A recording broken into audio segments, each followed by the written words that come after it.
Hello, beautiful people. It is me, Tasha, CEO and Chief Coach at Gotta Stay. And I wanted to do a quick video because so many of you are asking me questions about the economic injury and disaster loan, grants and loan. And so I wanted to do a video to get you that information and, just have it be in one central location that you can access. Now, before I get started and jump into the application, I want to say that I think every single business owner should take advantage of the grant and loan portion of the EIDL application. And that's because the repayment period is 30 years. The interest rate is 3.75%. And as a business owner, you should be able to flip that money. As a business owner, the revenue generating activities that you engage in should be producing much greater than 3.75% annually. And so if that's the case, I want you to be able to use this as a infusion of capital into your business so that you can grow and expand. Now, with that being said, if you are not the most responsible with money, then don't let this be a burden to you when it can be something that should help you grow your business. If you know you're not going to be responsible with it, then just leave it alone, because then it can do a lot more harm than good. But if you know you're on top of your stuff, if you know that you're going to invest into things that are going to help you grow your business, if you need additional inventory, if you need money for ads, if you need money for other revenue generating activities, this is a really good option for you. So with that being said, let's just jump into the application. The first thing is, how do you even get there? And so we're going to put in SBA, and you see COVID-19 EIDL. And then it's the first one that comes up. At the top, you see the little yellow link up there. Click that. And then right in this blue box, it says COVID-19 EIDL Loan in Advance application. So click that. All right, so I'm going to go over the first two pages because this is where I find people have the most questions. So when it comes to eligible entity verification, usually people fall into the first category or the third category. Applicant is a business with no more than 500 employees. So if you have an LLC and you're completing the application that way, then you can go ahead and click that. If you are a sole proprietor, with or without employees, or if you're an independent contractor, then you're going to click option 3. Most people are going to qualify at option 3. And then review and check all of the following. I want you to read all of these, but hopefully all of these apply. And so then I'm going to go through and explain how you fill out this, because this is the part that's giving people a little bit of an issue. So, business legal name. If you are doing this as a sole proprietor, this is going to be your name. A really important part is to make sure that if you use your legal name, make sure that whatever bank account you attach, it has your name with it.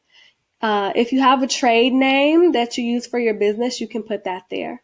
For EIN or social security number, if you're a sole proprietorship, you're going to put your social security number. If you're filing as an EIN, as a LLC, then you're going to use your EIN.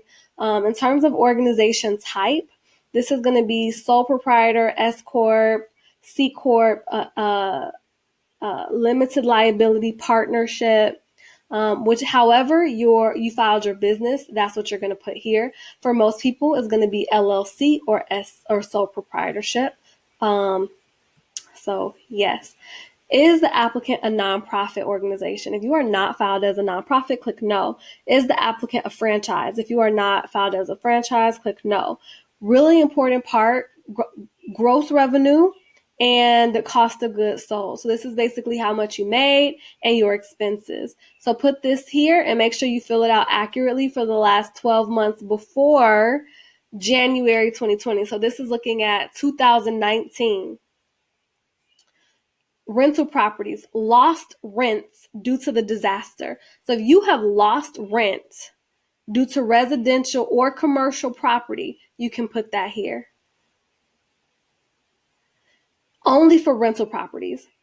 Now, if you have nonprofit or agriculture enterprise cost of operation for the 12 months, then you would put that here. So this is like the nonprofit and agricultural equivalents to the cost of goods sold. Compensation for other sources received as a result of the disaster. For most people, that is going to be 0. I'm not sure if the PPP program is included here. Compensation from other sources received as a result of the disaster. No, I don't think so, because the PPP is not compensation, it's a loan. So provide a brief description of other compensation sources. Put that here. Primary business address.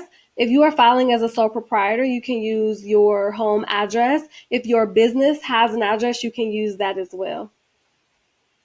Business phone, and you can use your personal phone. Business email, use whatever is the best email to reach you at. Date business is established. I'm gonna be honest, I didn't feel like going back to look at my records to see the specific date, so I just estimated current ownership since it was started. Business activity, honestly, I just got as close as possible with this. So for business activity, look to find something that allows you to get as close as possible to what you do. So if you're a coach, you might want to do something like educational services. But you just want to get as close as possible. And then detailed business activity, daycare, schools, none of the below. Just click that. And number of employees as of January 31st, 2020. If it's just you, then it would just be 1. So after you complete this, I've already put all of this information in and completed it, so I'm not going to go through it again.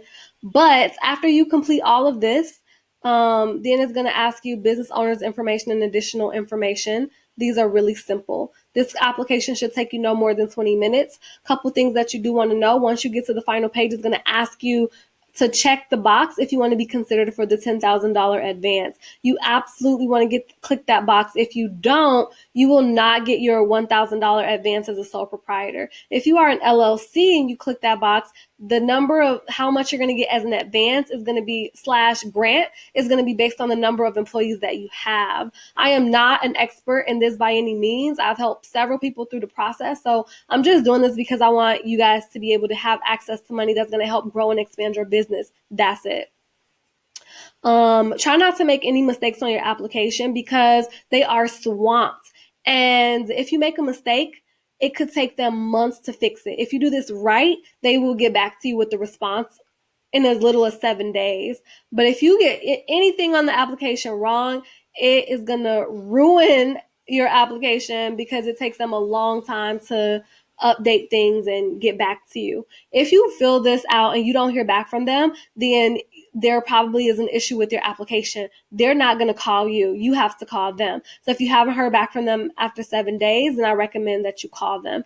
And when you do call them, you're going to first reach somebody who is general and they can't see your application. So you want to ask them to escalate you to somebody who can actually see your application and let you know what has gone wrong. So once they escalate you, that's the person who can help you. Getting to that escalation point sometimes can take anywhere from 10 to 20 minutes. Sometimes it goes through just like that, but recently they've been really busy. So if they are really busy, just live your life and wait until somebody can help you out.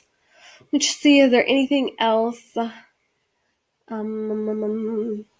think that's it. Make sure that you put that you're using your name if you're a sole proprietor, and that the bank account that you use has your name on it. So with that being said, good luck to all of you. I hope that you get the loan and the grants, and more than anything, I hope that you use it wisely. I hope that you use it to advance your wealth and move your business forward. All right, you guys, enjoy the rest of your day, and I'll talk to you next time. Bye.